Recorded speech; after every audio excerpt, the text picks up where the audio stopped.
ইবলিস কিন্তু শুধু মন থেকেই বলেনি যে খলাকতানি মিন নার ওয়া খলাকতাহু মিন তিন, আমি কেন তাকে সেজদা করব আদমকে, আদম তো মাটির তৈরি আর আমি তো আগুনের তৈরি। এটা ইবলিসের শুধু মৌখিক স্টেটমেন্ট ছিল না, কারণ কি ছিল? আবা ওয়াস্তাকবার, সে উদ্ধত হয়েছিল, অহংকার প্রদর্শন করেছিল ভিতর থেকে। ইন্টারনালি সে অহংকারী ছিল, সে আন্ডার এস্টিমেট করে কথাটা বলেছে, শুধু মৌখিকভাবে বলে নাই। কিন্তু ঠিক এই ব্যক্তির ঘটনা এমনই, সে মন থেকে অহংকারী হয়ে উঠেছিল, যদিও বা সে আবেদ ছিল। এখানে আমরা যারা প্র্যাকটিসিং মুসলিম হওয়ার চেষ্টা করছি, আমাদের জন্য এখানে নিদর্শন আছে। অচক্ষ নামাজ পড়েই ভেবে বসবেন না যে অনেক কিছু করে ফেলছে, এক চিল্লা দিয়ে মনে করে ফেলবেন না যে দিনের জন্য অনেক কিছু করে ফেলছে। একটা হজ করেছেন, ওমরা করেছেন, সিয়াম রেখেছেন, দিনের জন্য দান সদকা করেছেন, একটা মাদ্রাসা মসজিদ করেছেন, ভেবে বসবেন না আপনি সব অনেক কিছু করে ফেলেছেন এবং অন্যরা সব ককরোচ তেলাপোকা, ওরা জাহান্নামে যাবে, এমনটা মনে করবেন। জানি না আমরা যে কার আমলের কতটুকু আল্লাহর কাছে কবুল হচ্ছে। এখানে এই ব্যক্তির সমস্যা ছিল এই, সে নিজের আমলটাকে অনেক ভারী মনে করছিল এবং সে স্টেটমেন্ট দিয়ে ফেললো যে তোকে আল্লাহ পাক মাফ করবে না। এই একটা কথা মন থেকে বলার কারণে তার ইহকাল পরকাল দুটা বরবাদ হয়ে গেল, সে জাহান্নামে চলে গেল। ঠিক আরেক ব্যক্তির ঘটনা আছে এমন, এগুলো সবগুলো রেফারেন্স আছে। এক ব্যক্তি প্রচুর ইবাদত করতো, আল্লাহ পাক তার ইবাদত করার জন্যে পাহাড়ের চূড়ায় একটা সুন্দর ব্যবস্থাও করে দিয়েছিলেন, সেখানে ডালিম গাছ হতো, ঝর্ণা আসতো, খাবারের কোনো অভাব নাই। হাদিস এসেছে 500 বছর সে ইবাদত করেছে। কত বছর? কিয়ামতের মাঠে এই ব্যক্তির অবস্থা এমন হবে, তাকে জান্নাতে প্রবেশ করানোর জন্য নিয়ে যেতে বলা হবে যাও আমার রহমতে জান্নাতে চলে যাও। আল্লাহ পাক তাকে এই কথাটা বলবেন, কিন্তু এই ব্যক্তি বলবে আমার আমলের কারণে আল্লাহ পাক বলবেন আমার রহমতে জান্নাতে চলে যাও। ব্যক্তি বলবে আমার আমলের কারণে। আল্লাহ রাব্বুল আলামিন তখন তাকে দেওয়া সমস্ত নেয়ামতগুলোকে এক পাল্লায় করবেন আর তার সমস্ত আমলকে আরেক পাল্লায় করবেন। একটা চোখের যে নেয়ামত আল্লাহ পাকের, সমস্ত আমলও 500 বছরের ইবাদত এতটুকু হয়নি। তারপর তাকে বলা হবে ওকে জাহান্নামে নিয়ে যাও। এবার জাহান্নামে যাওয়ার সময় সে বলবে আল্লাহ তোমার রহমতে আমাকে মাফ করে দাও। তখন আল্লাহ পাক তাকে আবার ডেকে নিয়ে আসবেন, বলবেন যে তোমাকে যে আমি ইবাদত করার জায়গা করে দিয়েছিলাম, এটাকে তুমি নিজে করেছো না আমি করেছি? সে বলবে আপনি করেছেন। তোমাকে যে আমি সৃষ্টি করেছিলাম তখন কি তুমি কোনো আমল করেছিলে? বলবে না। তাহলে তোমাকে যে সৃষ্টি করেছি আমি, এটা কি তোমার আমলের কারণে? না। তোমাকে সারা দুনিয়াতে এত নিয়ামত দিয়েছি, এটা কি তোমার আমলের কারণে? সে বলবে না। তখন তাকে জান্নাতে প্রবেশ করানো হবে। কিয়ামতের মাঠে এমন অনেক ঘটনা ঘটবে যেটা আমাদের চিন্তার বাইরে। আরেকজন ব্যক্তিকে ডেকে আনা হবে, যে ব্যক্তি একটা দুটা নয় বরং 100টা খুন করেছে। সে 99 জন মানুষকে হত্যা করার পর ফতোয়া খুঁজে বেড়াচ্ছিল যে আমার তওবা কবুল হবে কিনা। একজন আবেদের কাছে গিয়েছে। আবেদ আর আলেম কিন্তু এক জিনিস না। আবেদ মানে যে প্রচুর ইবাদত করে, তার জ্ঞান কম, সে শুধু জানে কিভাবে ইবাদত করতে হয়। আলেম হচ্ছে সে যে শরীয়তের গভীর জ্ঞান জানে, আবার ইবাদতও করে। আবার যারা জ্ঞান আছে আমল নাই, সেও কিন্তু প্রকৃত আলেম না। প্রচুর জ্ঞান আছে কিন্তু জ্ঞান অনুযায়ী আমল করে না, সেও কিন্তু প্রকৃত আলেম নন। এবার আসেন তো, এই আবেদের কাছে গিয়ে সে বলছে আমার কি ক্ষমা হবে? আমি 99টা খুন করেছি। সে বলল তোমার আবার ক্ষমা? তোমার ক্ষমা নাই। তখন এই ব্যক্তি এই আবেদকে হত্যা করে 100টা খুন পূর্ণ করলো, ওকেও সে মেরে ফেলছে। আমার ক্ষমাই হবে না তো তোর বেঁচে থাকার কি দরকার, তুইও মর। এই ব্যক্তির মধ্যে একটা চেতনা তৈরি করলেন যে আমাকে তওবা করতে হবে। সে তখন সার্চ করতে লাগলো আরও কোনো আলেম আছে কিনা। এরপর অনেক দূরে একজন আলেমের সন্ধান পাওয়া গেল। সে সেখানে গেল, তাকে গিয়ে বলল আমার কি ক্ষমা হবে? সে আলেম তাকে বলল হ্যাঁ তোমারও ক্ষমা হতে পারে, যাও তুমি ইস্তেগফার করো এবং এই এলাকা থেকে অন্য এলাকায় চলে যাও। মানে যে এলাকায় তুমি অনেক দিন ছিলে, যেখানে তুমি অনেক পাপ কাজ করেছো, এখানে থাকার দরকার নাই। তওবা করে তুমি অন্য কোথাও চলে যাও, নতুন একটা জীবন শুরু করো। এখানে থাকলে হবে কি, তোমার স্মৃতিগুলো তোমাকে তাড়িয়ে বেড়াবে এবং মানুষ তোমাকে খারাপ নজরে দেখতেই থাকবে, তুমি তখন কষ্ট পাবে। এই জন্য তুমি চলে যাও। তো চলে যেতে যেতে সে রাস্তায় ইন্তেকাল করে। এবার তার রুহ নিবে কে? এই জন্য দুদল ফেরেশতা আসছেন, জান্নাতি এবং জাহান্নামী। তাদের মধ্যে বাক বিতরটা হচ্ছে কে রুহ নিয়ে যাবে। তো জাহান্নামের ফেরেশতারা বলছেন সে এতগুলো খুন করেছে, তার রুহটা আমরা নিব। আর জান্নাতি ফেরেশতারা বলছেন না, সে তওবা করতে এসেছিল, অতএব সে আল্লাহর অভিমুখী হয়েছে, তার রুহটা আমরা নিব। আল্লাহ পাক এখানে একটা কৌশল করলেন। আল্লাহ পাক ফেরেশতাদেরকে বললেন, তোমরা রাস্তাটাকে পরিমাপ করে দেখো, যেদিকে যাচ্ছিল তার পরিমাপ বেশি নাকি যেখান থেকে এসেছে ওর পরিমাণ বেশি। আল্লাহ পাক জমিনকে আদেশ করলেন, হে জমিন তুমি প্রশস্ত হয়ে যাও। এবার পরিমাপ করে দেখা গেল সে তওবার দিকে আসছিল, এর পরিমাণটা বেশি। এই একটা কাজের ওসিলা আল্লাহ পাক তাকে মাফ করে দিলেন। মনে রাখবেন, এটা মৌখিক বিষয় ছিল না, সে মন থেকে ভিতর থেকে কিন্তু সে আল্লাহর প্রতি অনুগত হয়েছিল। এই মনের বিষয়টা আল্লাহ ছাড়া কেউ জানে না। আপনি দেখতে পারেন সমাজে অনেকে দাড়ি টুপি পাগড়ি জুব্বা সব লাগিয়ে ঘুরছে, তো বিশ্বাস করেন তাদের মনটা এমনও হতে পারে যে জানোয়ারের চেয়েও কুৎসিত, এমনও হতে পারে। আবার আপনি দেখবেন সমাজে এমন অনেক মানুষ ঘুরছে যারা হয়তো অনেক পাপে লিপ্ত মনে হচ্ছে, কিন্তু মনের মধ্যে সততা আছে। আর যার মনের মধ্যে সততা আছে আল্লাহ বা কোনো না কোনো দিন ইনশাআল্লাহ তাকে হেদায়েত দিবে। এটা আমরা আমাদের অভিজ্ঞতা থেকেও দেখেছি। এমন অনেক মানুষকে আমরা দেখেছি যে ড্রাগ অ্যাডিক্টেড ছিল, মিউজিক করেছে, হারাম সম্পর্কের মধ্যে ছিল, নামাজ ঠিক মতো পড়ে নাই, কিন্তু যখনই আল্লাহর কথা আলোচনা হতো দেখতাম সে খুবই শান্তভাবে মন থেকে কথা শুনছে। কথা শুনতে শুনতে শুনতে একদিন মাশাআল্লাহ এখন দেখবেন যে চিল্লা দিয়ে বেড়াচ্ছে বিভিন্ন মসজিদে। আল্লাহ হেদায়েত দিয়েছে, সব ছেড়ে দিয়েছে। এরকম মানুষের অভাব নাই কিন্তু সমাজে। তো এখানে আল্লাহ পাকের রহমত বা দয়ার একটা উজ্জ্বল দৃষ্টান্ত দেখতে পারবেন। ঠিক এরকম আরও একটা ঘটনা আছে বনু ইসরাইলের। এক ব্যক্তি এত পাপ করেছে যে শেষে মৃত্যুর সময় সে সন্তানদেরকে ডাকছে, ডেকে বলছে যে আমি যখন মারা যাব আমার লাশটাকে তোমরা কবর দিও না, যদি আল্লাহ পাক আমাকে ধরতে পারেন তাহলে খবর আছে আমার। কি করতে হবে? সে বলছে যে আমার দেহটাকে তোমরা পুড়িয়ে ফেলবে এবং পুড়িয়ে ফেলার পরে ছাইগুলোকে একত্রিত করবা, করে অর্ধেক ছাই সমুদ্রে ভাসিয়ে দিবা, অর্ধেক ছাই বাতাসে উড়িয়ে দিবা। সন্তানরা তাই করলো। মৃত্যুর পর আল্লাহ পাক এই সমুদ্র এবং জমিনকে বাতাসকে আদেশ করলেন যে তোমরা ছাই জড়ো করে দাও। আর মানুষ আর জিন আল্লাহর কথা না শুনলেও এই প্রকৃতি আল্লাহ পাকের কথা শোনে। বিজ্ঞান বলে প্রকৃতি থেকে সব হচ্ছে। কি প্রকৃতি? প্রকৃতি কি, কাকে বলে? মানুষকে আল্লাহর ইবাদতকে বাদ দিয়ে প্রকৃতি পূজায় নিয়ে গেছে। এই পুরো প্রকৃতি আর মহাবিশ্ব এক আল্লাহর ইবাদত করে। কে সৃষ্টি করলো প্রকৃতি? প্রাকৃতিকভাবে হয়েছে সবকিছু বলে, আল্লাহ থেকে হয়েছে বলা যাবে না। বলে আপনি মৌলবাদী হয়ে যাবেন। আল্লাহ শব্দ ইউজ করলে আপনি মৌলবাদী হয়ে যাবেন। ধর্মতাত্ত্বিক শব্দগুলোকে আস্তে আস্তে উঠিয়ে দেওয়া হয়েছে। দেখবেন যুক্তি বিজ্ঞান দার্শনিক শব্দগুলোকে আনা হয়েছে। এটাও টেকনিক্যালি করা হয়েছে। কোনো সেকুলার মিডিয়াতে আপনি দেখবেন না ইনশাআল্লাহ বলছে। ইনশাআল্লাহ প্রমাণ করবে যে আপনি আস্তিক না নাস্তিক। তো প্রকৃতিকে আল্লাহ পাক আদেশ করলেন, এই সমুদ্র ছাই জড়ো করো, এই বাতাস ছাই জড়ো করো। তারা ছাই জড়ো করে দিল। এই ব্যক্তিকে বলা হচ্ছে তুমি জীবিত করে আল্লাহ পাক বলছেন তুমি যে এই কাজটা করেছিলে, লিমা ফাআলতা হাদা, তুমি এই কাজটা কেন করেছো? তখন এই ব্যক্তি উত্তর দিচ্ছে, মিন খাশিয়াতিকা ইয়া রাব্বি ওয়া আনতা আ'লাম। হে আল্লাহ, আমি আমার বুঝে যা এসেছে আপনার ভয়েই আমি এই কাজটা করেছি, আর আপনি খুব ভালো করেই জানেন যে আমি আপনার ভয়ে করেছি নাকি অন্য কোনো কারণে করেছি। মানে আপনি আমার মনের কথা জানেন। আল্লাহ পাক তাকে মাফ করে দিলেন। আপনাদেরকে আমি সেই ব্যভিচারী মহিলার কথাও মনে করাই, যে ছিল একজন প্রস্টিটিউট মহিলা, পতিতা, যেটা আমরা বলি সমাজের ভাষায়। যদিও এখন নতুন শব্দ এসেছে সেক্স ওয়ার্কার বা যৌনকর্মী, এবং এগুলোকে আমরা এখন প্রমোট করছি। আমরা এখন অশ্লীলতাকে প্রমোট করছি। এই কথা বলতে আমাদের বুক কাঁপা উচিত নয় যে আমরা এখন অশ্লীলতাকে প্রমোট করছি। আমরা এখন কাপড় খোলার সংস্কৃতির দিকে যাচ্ছি। যে কাপড় খুলে দিয়েছিল ইবলিস। ইবলিস আমাদের বাবা মার কাপড় জান্নাতে খুলে দিয়েছিল, এটা কি জানেন? ফল খাওয়ার পরে এই ফল খেতে কে প্রলুব্ধ করেছে? ইবলিস।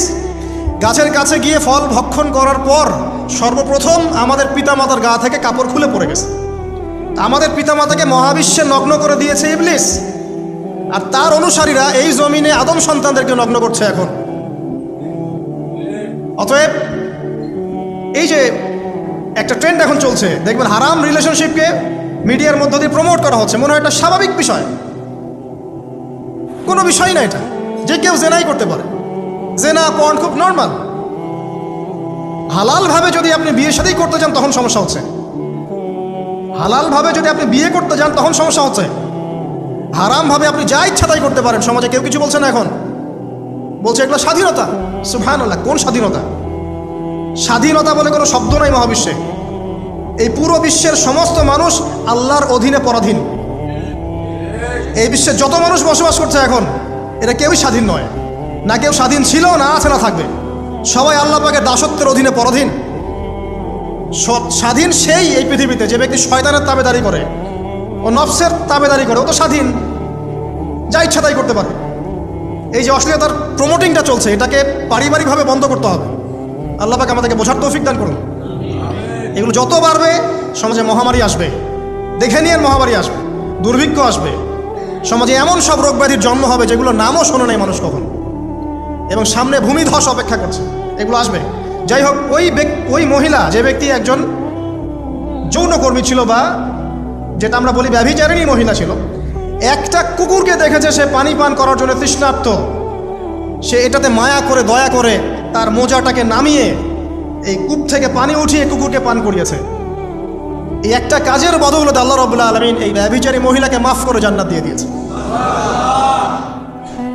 হাদিসে এটাও এসেছে, নবী সাল্লাল্লাহু আলাইহি ওয়াসাল্লাম বলেছেন, ইরহামু মান ফিল আরদ, তোমরা সবাই জমিনবাসীর প্রতি রহম করো। জমিনে মুসলিমই থাকতে হবে, তাদের প্রতি রহম করতে হবে এমন নয়, জমিনবাসী যারাই আছে সবার প্রতি রহম করো, জাতি ধর্ম বর্ণ নির্বিশেষে, এমনকি পশু পাখির প্রতিও দয়া করো। ইরহামু মান ফিল আরদ, জমিনে যারা আছে সবার প্রতি রহম করো। ইয়ারহামুকুম মান ফিস সামা, যিনি আসমানে আছেন তিনি তোমাদের প্রতি রহম করবে ইনশাআল্লাহ। ইসলাম এই কথাগুলো বলেছে 1400 বছর আগে। আজকের এই বিশ্বের সোকল্ড এই মডার্ন বিশ্বে, যেখানে মানুষের রক্তের কোনো দাম নাই, সেখানে ইসলাম পশু পাখির অধিকার নিয়ে কথা বলেছে 1400 বছর আগে। কাদেরকে কি শিখাতে আসেন? কোরআন এবং সুন্নাহর বাইরে অভ্রান্ত সত্যের কোনো উৎস আছে? এখানে যা আছে তাই চূড়ান্ত। মানতে চাইলে মানেন, না মানতে চাইলে জাহান্নামে যান, কেউ তো বাধ্য করছে না। লাকুম দীনুকুম ওয়ালিয়া দিন। আল্লাহ পাকের রহমত দেখেন। আরেকটা ঘটনা আছে এমন, একটা বিড়ালকে বেঁধে রেখেছিল এক মহিলা, খাবার দেয় নাই, কষ্ট দিয়েছে। একটা বিড়ালকে খাবার না দিয়ে কষ্ট দেওয়ার কারণে এই মহিলাকে আল্লাহ পাক জাহান্নামে পাঠিয়েছে।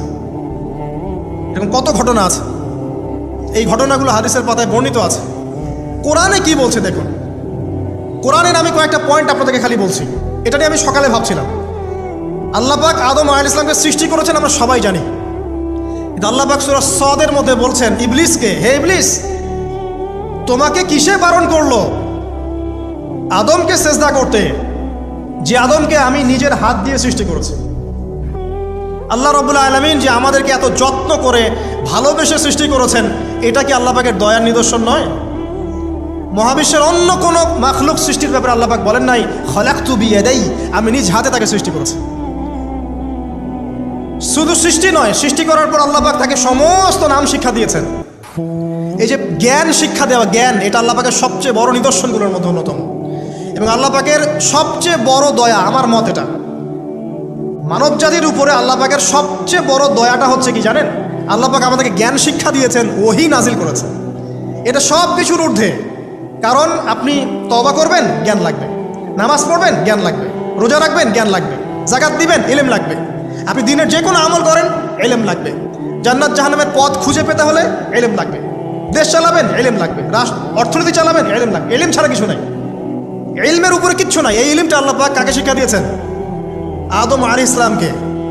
আমরা তো শিখেছি সমাজবিজ্ঞান বইগুলোতে যে আমাদের পূর্বপুরুষরা নাকি গুহায় থাকতো, আর গাছের ছাল পাতা খেয়ে থাকতো, তাই না?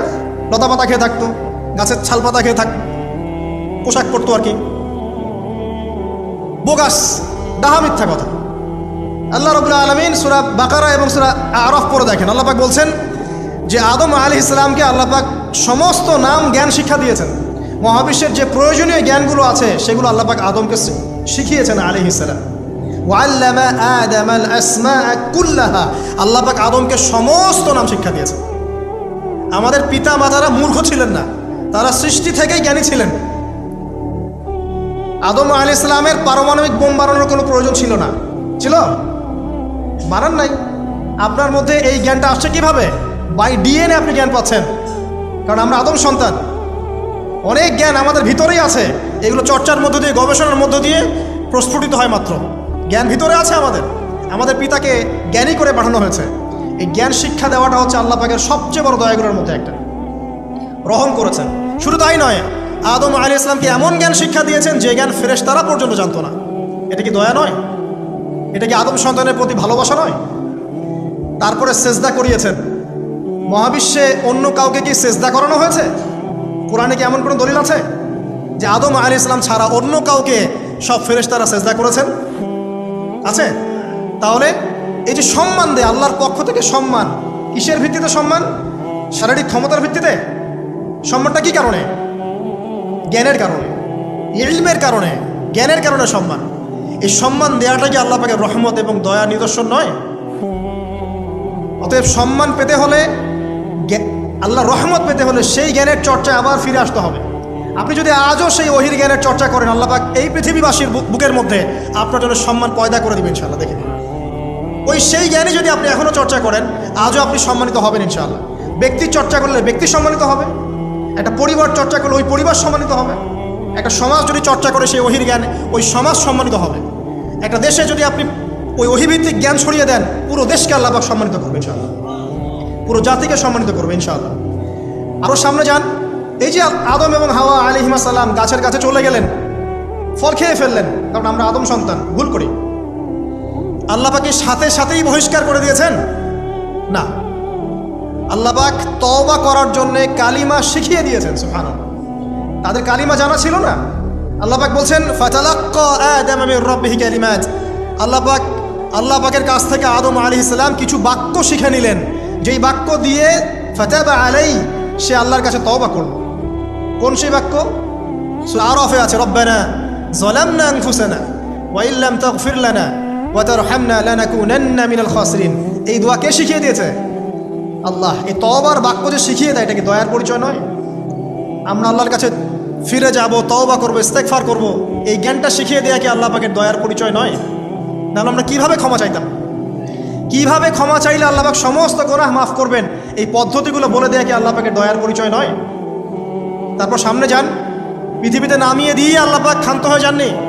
আল্লাহ রাব্বুল আলামিন আসমান থেকে হেদায়েতের গ্রন্থ পাঠিয়েছেন, বলেছেন এই গ্রন্থের মধ্যে যা আছে মেনে চললে তোমরা আবার জান্নাতে ফিরে আসবে ইনশাআল্লাহ।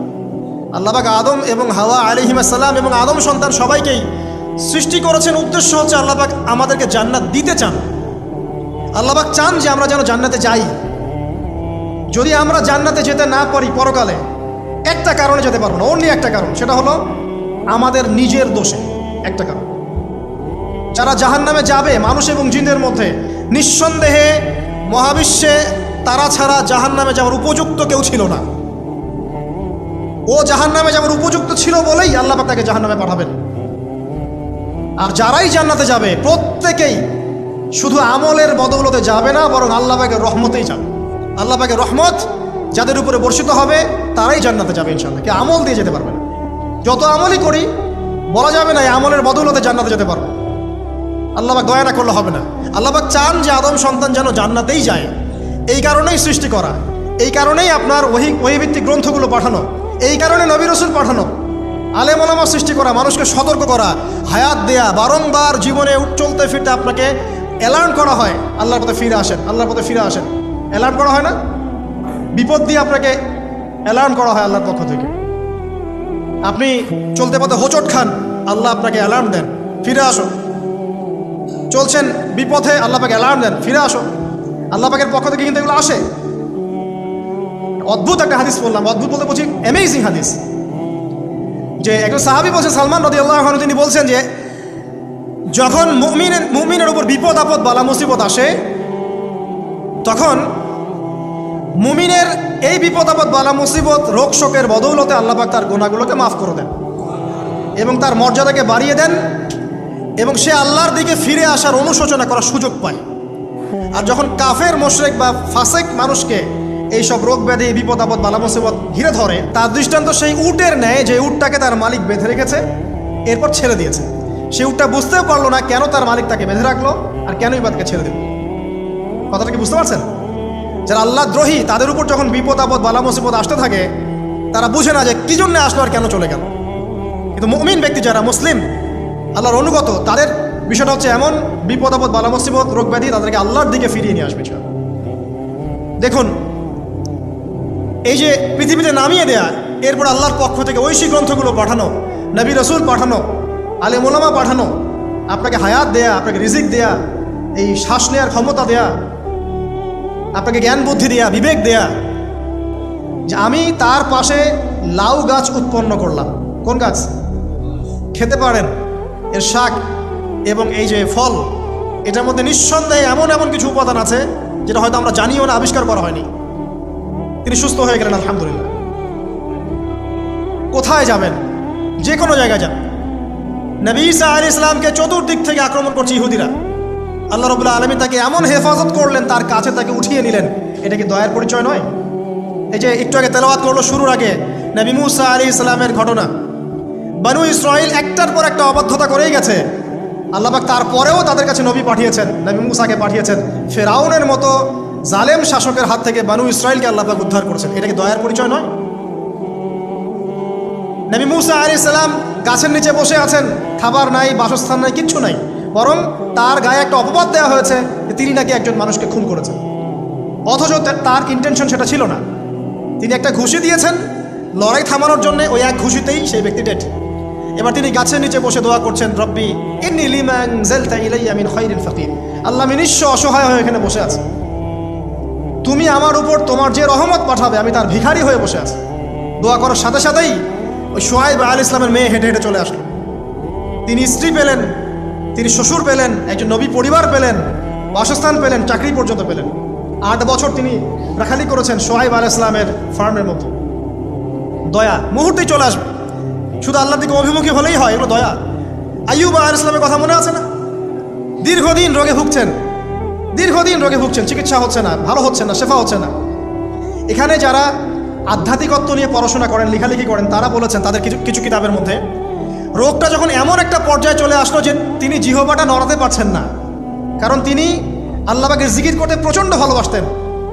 এক পর্যায়ে রোগটা এমন একটা জায়গায় চলে আসলো যে জিহ্বাটা তিনি নড়াতে কষ্ট হচ্ছে।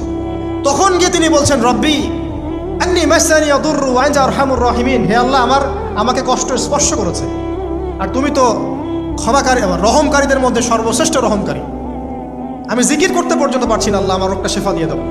বলার সাথে সাথে আল্লাহ রাব্বুল আলামিন কোসরবন ঝর্ণা তৈরি করলেন, এখানে গোসল করো, শেফা হয়ে গেল। এগুলো কি রহমতের পরিচয় নয়?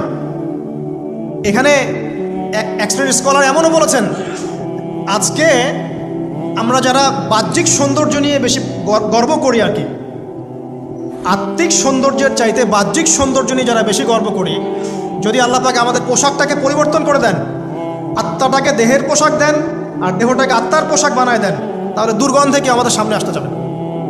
কথা মানে বুঝতে পারছেন না? আইয়ুব আলাইহিস সালামের আত্মাটা ছিল পবিত্র, পরিশুদ্ধ, তার দেহের মধ্যে রোগ হয়েছিল। আর এই পুরো বিশ্বের ম্যাক্সিমাম মানুষের রোগ এখন আত্মায়, দেহে নয়। আবার বলছি, হয়তো বুঝতে পারছেন না। আইয়ুব আলাইহিস সালামের রোগটা হয়েছিল দেহে, বাইরে। তার আত্মা ছিল পবিত্র, পরিশুদ্ধ আত্মা। দেহের রোগের একটা পর্যায়ে যখন জিহ্বাটায় ইফেক্ট হলো, তখন জিকির করতে তার কষ্ট হচ্ছে, তখন তিনি দোয়া করছেন, আল্লাহ আমার এই রোগটাকে শেফা দিয়ে দাও। আর এখনকার পুরো জেনারেশন, এই সভ্যতার রোগ হচ্ছে ভিতরে আত্মায়। দেহের রোগের চাইতে তার আত্মার রোগটা বেশি।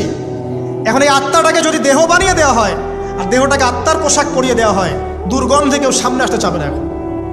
তাই আইয়ুব আলাইহিস সালামের সেই দোয়া এখন আমাদের বেশি করা উচিত।